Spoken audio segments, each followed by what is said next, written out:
So the lead singer of this Christian band tried to unalive his own wife.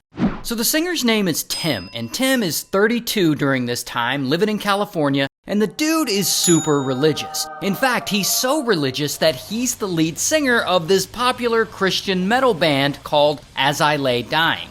But one day, around 2010, his life starts to change. Because Tim, who has always been fairly thin, decides he wants to get fit. And so he starts working out and lifting a ton and trying to get as swole as possible. But I guess working out isn't quite enough because he starts taking a bunch of roids. And it works. Of course it does. It definitely helps him get bigger. And pretty quickly he goes from this to this. And he gains about 50 pounds of muscle. And so the steroids are obviously working and doing exactly what he wants them to do. However, they're also starting to change his personality and his behavior, as such things are known to cause irritability and aggression, aka roid rage. And so Tim is getting a bit of roid rage, and apparently his wife, this woman, Meggan with 2 G's, starts to notice these changes in him. I mean, sure, he's buff now, but he's acting like a different person, like he's super angry all the time.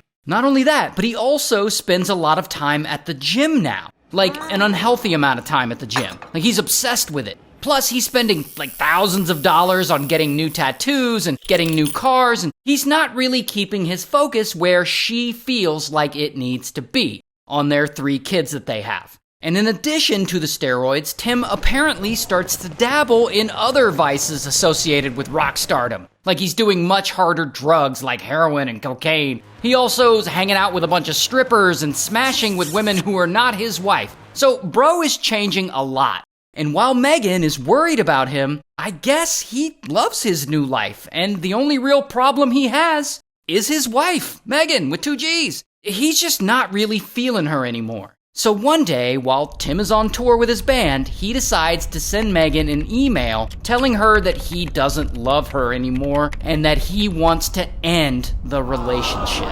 And also, he says that he's no longer a Christian. And Meggan is shocked. Like, what? Her husband suddenly doesn't love her anymore? Plus, he's no longer a Christian? He's the lead singer of a Christian metal band. How is that gonna work?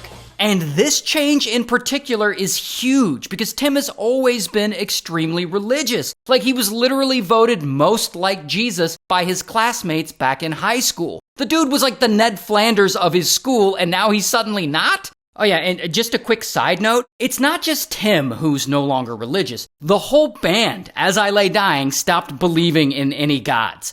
But despite that, for years after this, the band continues to market themselves as a Christian band. Because, it's working, it's selling records, and, you got bills to pay, you gotta make that money. Anyway, his relationship with Meggan. Soon after she gets that email from Tim, Meggan learns that he's been having a bunch of affairs with multiple women, and that he also has a secret girlfriend in Florida. And that is just too much for her. She decides she's done with his bullshit, and in 2012, she goes and she files for divorce.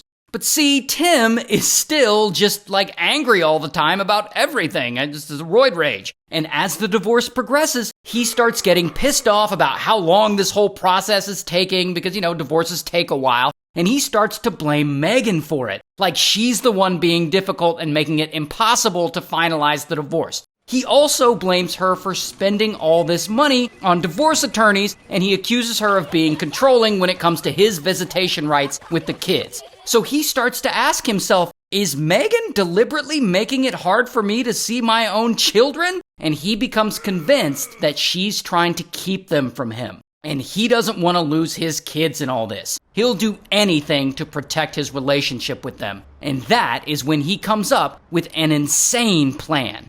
He decides to hire a hitman to get rid of Meggan, as so many people do in my videos. The problem is, Tim doesn't know any hitmen, as most people don't. Where the hell do you even find a hitman? So he goes to one of his gym buddies and he asks him, hey, do you know of anyone who would be willing to unalive my wife for money? And I guess that friend is like, nah, bro. But word gets around, and eventually this news gets back to one of the personal trainers at the gym. This guy, who we'll just call Trainer. And the next time Trainer sees Tim, he's like, don't ask me to kill your wife, please. So of course, Tim is like, oh yeah, for sure. But do you know anyone who would be down to assassinate my wife? Now, Traynor is obviously freaked out by all this. I mean, he's not trying to assassinate anyone's wife, nor does he know any wife killers. In fact, he doesn't want to see anyone get murdered. And so he decides to set up a little trap to catch Tim. And the next time Traynor meets with him, he tells him that he actually does know a guy who might be willing to unalive his wife. A hitman named Red. Here's the deal though. Traynor doesn't actually know a hitman named Red because there is no hitman named Red. He just made all that up. And so after talking to Tim, he goes to the county sheriff and he tells them about Tim's assassination plan for Meggan and about how he told him he knows a hitman named Red who might be willing to do it. And immediately the sheriff's department gets to work. They put together like a little sting operation where one of their detectives is going to go undercover and pretend to be Red the hitman. So then Tim goes to meet this fake hitman Red, aka undercover detective, and they meet up at this bookstore. And Tim and Red discuss the hit, and they go over the plans, and of course, fake hitman is wearing a wire. And Tim gives him an envelope, and inside this envelope is $1,000 in cash as a down payment, photos of his wife Meggan, her address, and other stuff like that. He also apparently gives fake hitman instructions on how to carry out the job. Which doesn't really make sense to me. Like, wouldn't the instructions just be like, murder her without getting caught? Like, aren't you a hitman? Shouldn't you know how to do this? But anyway, Tim also agrees to pay the guy $20,000 once the hit is done. That's a good price. Now, unfortunately, even though Tim is being recorded and all this is pretty damning evidence, fake hitman really needs Tim to use specific words like kill or dead to make this whole thing incriminating enough to bust him. But Tim isn't using those specific words. He keeps dancing around it like, I want her gone. I want her to never ever come back. And stuff like that. And fake hitman will be like, so you want your wife of 8 years gone? But Tim won't elaborate. He'll just be like, yep. But I guess fake hitman does his job and he keeps pressing him on it. And finally, just as they're leaving the place, Tim is like, just to clarify, I want her dead.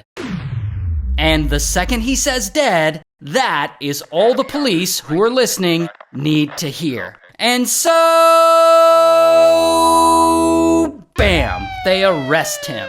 And I don't have a mugshot, but here's a picture of his inmate ID card. And he eventually pleads guilty and he gets sentenced to 6 years in prison. But 2 years later, in 2016, he actually gets out on parole. And he gets out and he gets back together with his band. And they've changed their lineup over the years, and there's like all kinds of drama behind it. But As I Lay Dying still makes music to this day. No, it's no longer Christian metal. I guess it's just like regular metal, but they're still out there doing it. So, good for them.